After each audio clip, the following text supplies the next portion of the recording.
ఇక అటు ఏపీలో మెగా డిఎస్సి నియామకాల్లో భారీ అక్రమాలు జరిగాయంటూ వైసీపీ అధినేత వైఎస్ జగన్ తీవ్ర ఆరోపణలు చేశారు. డిఎస్సి అభ్యర్థులకు జరిగిన అన్యాయాలపై రాష్ట్ర వ్యాప్తంగా నిరసన ర్యాలీలు నిర్వహిస్తామని ఆయన ప్రకటించారు. డిఎస్సి నియామక ప్రక్రియకు సంబంధించి వెలుగులోకి వస్తున్న అంశాలు తీవ్ర దిగ్భ్రాంతికి గురిచేస్తున్నాయని జగన్ వ్యాఖ్యానించారు.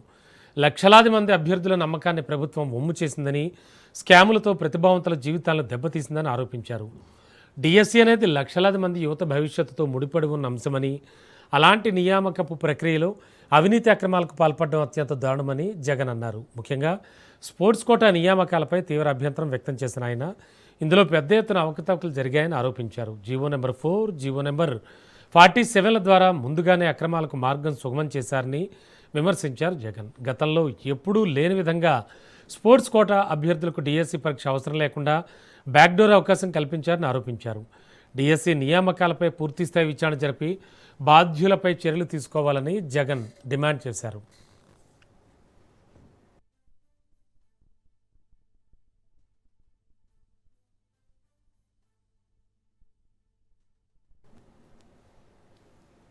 ఇక డిఎస్సికి సంబంధించి ఆ స్థాయిలో అవకతవకలు జరిగాయా?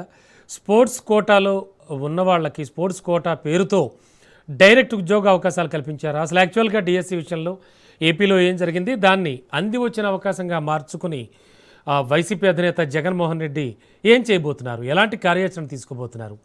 మరింత అదనపు సమాచారం అందించడానికి మా కరెస్పాండెంట్ రమేష్ గుంటూరు నుంచి లైవ్లో సిద్ధంగా ఉన్నారు. రమేష్, యాక్చువల్గా జరుగుతోంది ఏంటి? డిఎస్సిలో ఆ స్థాయిలో అవకతవకలు జరిగాయా? స్పోర్ట్స్ కోటా విషయంలో పదే పదే ప్రస్తావిస్తున్నారు, పాయింట్అవుట్ చేసి చూపిస్తున్నారు వైసీపీ అధినేతలకు. కోర్స్ వైసీపీ లీడర్స్ కావచ్చు, అధినేత జగన్మోహన్ రెడ్డి ఆల్సో ఎలాంటి కార్యాచరణ తీసుకున్నారు, ఎలాంటి నిరసనలకు పిలుపునిస్తున్నారు? Moreover last but not least, ఇవన్నీ ఎంత మేరకు ఎఫెక్ట్ చూపించే అవకాశాలు ఉంటాయి? ఎస్ రమణ, మీరు చెప్పినట్లుగానే కూటమి ప్రభుత్వం పక్క 16,000 ఉద్యోగాలు నిరుద్యోగానికి అవకాశం కల్పించని ఒక సంబరాలు చేసుకున్నటువంటి నేపథ్యంలో వైఎస్ జగన్మోహన్ రెడ్డి అటు అధికార పార్టీకి చెమట పట్టిస్తున్నటువంటి అంశం అని చెప్పుకోవచ్చు. ఎందుకంటే అటు కూటమి ప్రభుత్వం చేసినటువంటి అవకతవకలు ఒక్కొక్కటిగా కూడా బయట పెడుతున్నారు. ఓ పక్క ఇన్ఛార్జీలు క్షేత్రస్థాయిలో నియోజకవర్గాలకు సంబంధించి కూడా ఏదైతే డిఎస్సి మెగా డిఎస్సికి సంబంధించినటువంటి అవకతవకల పైన కూడా తీవ్ర స్థాయిలో కూడా అటు కూటమి ప్రభుత్వాన్ని కూడా ఎండగడుతున్నటువంటి పరిస్థితి కనపడుతుంది. ఈ రోజు ముఖ్యంగా వైఎస్ జగన్మోహన్ రెడ్డి చేసినటువంటి వ్యాఖ్యలు కొంత తీవ్ర దుమారానికి రేపిని అని చెప్పుకోవచ్చు. ఎందుకంటే ఆయన లెక్కలతో సహా చెప్పినటువంటి వ్యవహారం అటు రాష్ట్ర వ్యాప్తంగా కూడా ఈ వ్యాఖ్యలు కొంత సంచలనంగా మారి. ఎందుకంటే ఒక సీనియర్ పార్టీ టీడీపీ 40 ఏళ్ల రాజకీయ చరిత్ర ఉన్నటువంటి నేపథ్యంలో ఏదైతే దీనికి సంబంధించి స్పోర్ట్స్ కోటా కొంత దుమారం రేపుతుంది. దాదాపు 69 పోస్టులు అవకతవకలు జరిగాయని కూడా ఆయన లెక్కలతో సహా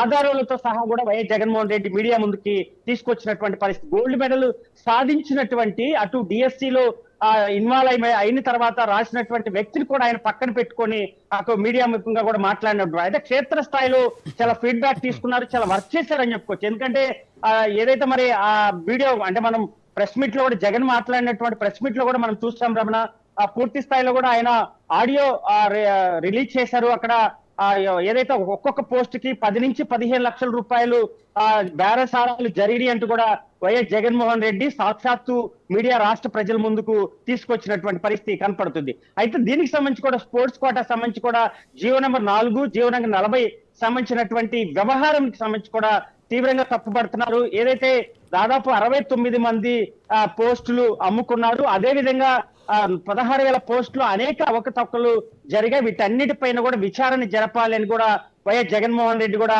పూర్తి స్థాయిలో కూడా మరి డిమాండ్ చేశారు రాష్ట్ర ప్రభుత్వాన్ని. అదేవిధంగా నారా లోకేష్ పైన కూడా తీవ్ర వ్యాఖ్యలు చేశారు.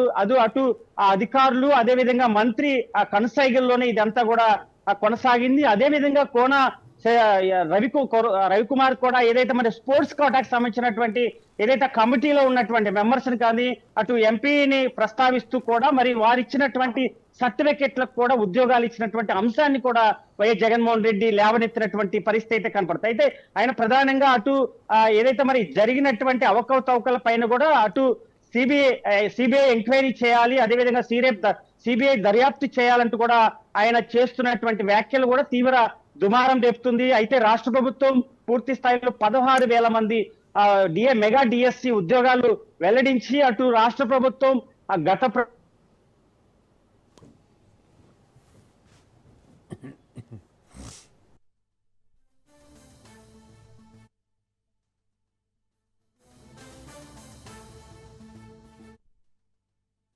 వ్యాప్తంగా సంచలనం చేసేటువంటి అవకాశం ఉంది. అటు తీవ్ర స్థాయిలో కూడా ధర్నాలు రాస్తారోకోలు చేసి అటు డిఎస్సికి సంబంధించినటువంటి అర్హులైన వారికి ఉద్యోగాలు వచ్చేంత వరకు కూడా అటు వైసీపీ పోరాడుతుందంటూ కూడా జగన్ ప్రకటించారు.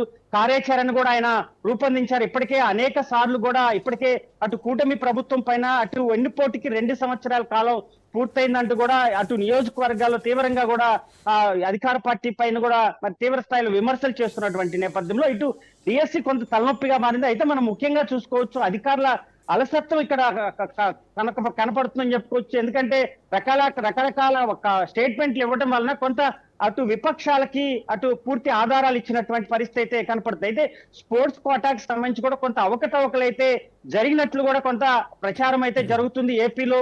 అదేవిధంగా ఈ రోజు మాట్లాడినటువంటి జగన్ మాట్లాడినటువంటి మాటల తర్వాత కూడా టీడీపీలో కొంత అలజడి మొదలైందని చెప్పుకోవచ్చు. ఎందుకంటే ఆయన లెక్కలతో సహా చెప్పారు, ఆడియో రిలీజ్ చేశారు. అదేవిధంగా ఏ అంశాలు తప్పు జరిగాయి, అదేవిధంగా డిఎస్సి మెగా డిఎస్సిలో అధికారులు చేసినటువంటి తప్పు, అదేవిధంగా రాజకీయ నాయకులు ఎవరైతే నారా లోకేష్ కి సంబంధించినటువంటి వెనక ఎవరైతే బ్యాక్గ్రౌండ్ ఉండి ఉద్యోగాలు ఇచ్చారో వీటన్నిటిపైన కూడా ఆయన పూర్తి స్థాయిలో కూడా కళాఖండిగా కూడా రాష్ట్ర ప్రజల ముందు మీడియా ముఖంగా కూడా ఉంచినటువంటి పరిస్థితి అయితే కనపడుతుంది. ఈ కొంత ఆయన మాట్లాడినటువంటి మాటలు కొంత బలం చేకూరింది. అటు టీడీపీలో కూడా కొంత చర్చ కొనసాగుతున్నటువంటి పరిస్థితి. అంటే ఇప్పటి వరకు అటు నియోజకవర్గాలు తీవ్ర స్థాయిలో మెగా డిఎస్సిలో అవకతవకలు జరిగినన్ని అనేక విమర్శలు చేస్తున్నప్పటికీ కూడా ఈ రోజు మీడియా ముందుకి ప్రధాన ఎజెండాగా పెట్టుకొని వచ్చినటువంటి పరిస్థితి అయితే కనపడుతుంది. ఇది కొంత రాష్ట్ర వ్యాప్తంగా దుమారం రేపుతున్నటువంటి పరిస్థితి ఉంది. అటు సిబిఐ దర్యాప్తు చేసే పూర్తి స్థాయిలో నిజాలు తేల్చాలి. అదేవిధంగా రానున్నటువంటి రోజుల్లో వచ్చే 2029 తర్వాత వైసీపీ ప్రభుత్వం వచ్చిన తర్వాత ఒక కమిషన్ ఏర్పాటు చేసి కూడా